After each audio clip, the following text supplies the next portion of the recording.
Nous sommes ici. La Terre nous amène de l'équinoxe d'automne au solstice d'hiver, que nous atteindrons dans 8 semaines.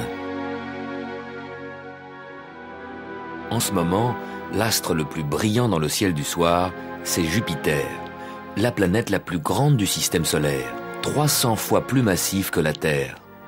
Rien que la célèbre tache rouge, un ouragan millénaire, est 4 fois plus grande que la Terre.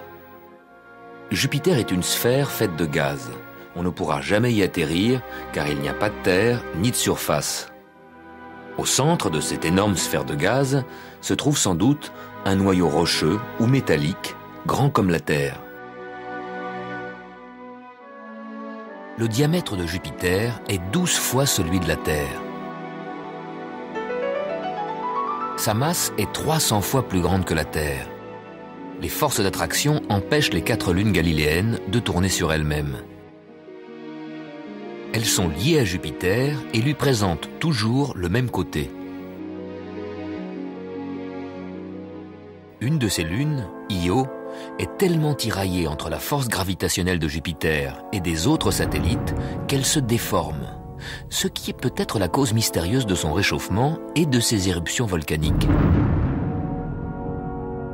Par sa masse et ses forces d'attraction, Jupiter a fait le vide autour de lui. Jupiter a accaparé toute la matière interstellaire de son environnement, empêchant toute autre planète de se former dans sa proximité. Jupiter n'a qu'un voisin, Saturne. Voisin lointain, il se tient à une distance de 700 millions de kilomètres. Côté Soleil, pas de planète voisine, mais seulement la ceinture des astéroïdes, en bas, à droite. Bravo aux astronomes de l'Antiquité, qui ont deviné l'importance de cette planète et lui ont donné le nom de Jupiter, ce qui signifie « Père et Maître des dieux ». Galilée, au début du XVIIe siècle, a découvert les 4 satellites de Jupiter, les lunes galiléennes, visibles avec des jumelles, et qui tournent tellement vite autour de la planète qu'elles changent de position tous les soirs. Mais Jupiter est entouré de 16 satellites. C'est un petit système solaire en soi, comme les 9 planètes qui tournent autour du Soleil. En plus des planètes, le Soleil est entouré par la ceinture des astéroïdes. 2 anneaux, invisibles depuis la Terre, entourent Jupiter. Ce mini-système solaire est vraiment mini-mini, c'est un millième de la masse du Soleil. Par contre, à l'échelle des planètes, Jupiter, à lui tout seul, pèse le double de toutes les autres planètes, y compris la Terre. Son influence s'étend loin dans le système solaire.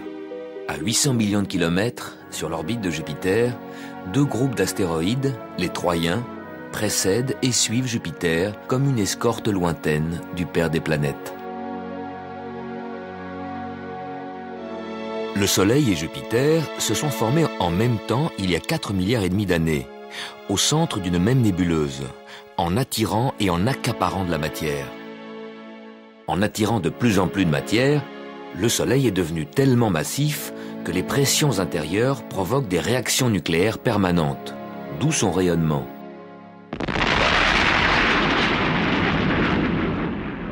Pendant que le Soleil se formait, 700 millions de kilomètres à l'écart, Jupiter faisait la même chose. Mais le résultat ne fut pas le même. Seulement une grande planète, avec des anneaux et des satellites. Mais Jupiter est un Soleil raté. Il n'a pas attiré assez de matière interstellaire. Sinon, il serait devenu un Soleil et aurait éclairé nos nuits.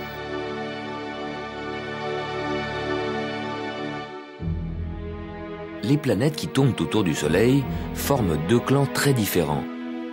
Près du Soleil, les 4 planètes solides, Mercure, Vénus, la Terre et Mars. Loin du Soleil, les planètes gazeuses, Jupiter, Saturne, Uranus et Neptune. C'est l'éloignement du Soleil qui a déterminé le destin des planètes. Près du Soleil, il faisait chaud, les gaz se sont évaporés. Mercure n'a plus d'atmosphère, la Terre n'a conservé qu'une très mince couche de gaz, l'air que nous respirons.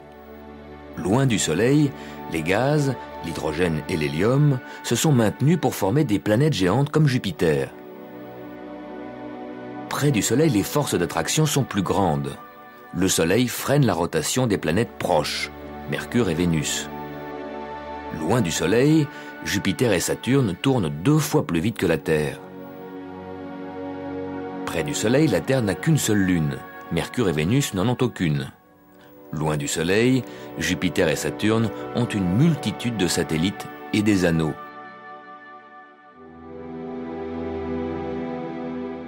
Jupiter est une planète comme la Terre, mais c'est un monde très très différent du nôtre.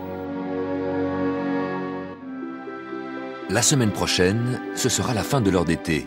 Nous retarderons nos montres d'1 heure. Nos montres, en indiquant l'heure, indiquent la position de la Terre par rapport au Soleil.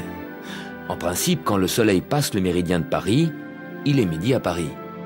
La Terre fait un tour complet en 24 heures, et toutes les heures, la Terre présente au Soleil une autre tranche. La Terre est donc divisée en 24 tranches, en 24 fuseaux horaires.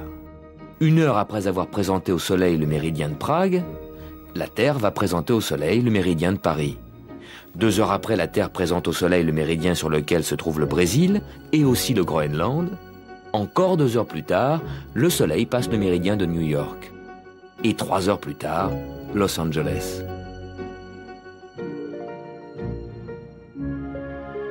Sous le régime de l'heure d'été, ces fuseaux horaires sont décalés vers l'est. Pendant l'été, les Anglais vivent à l'heure de Prague, les Français et les Allemands à l'heure d'Istanbul. Dans quelques jours, en remettant nos horloges à l'heure, nous ramenons les fuseaux horaires vers leur vraie position, là où l'heure locale correspond plus ou moins à la position de la Terre par rapport au Soleil. Les cadrans solaires, incorruptibles, n'ont jamais dévié de l'heure que le Soleil indique.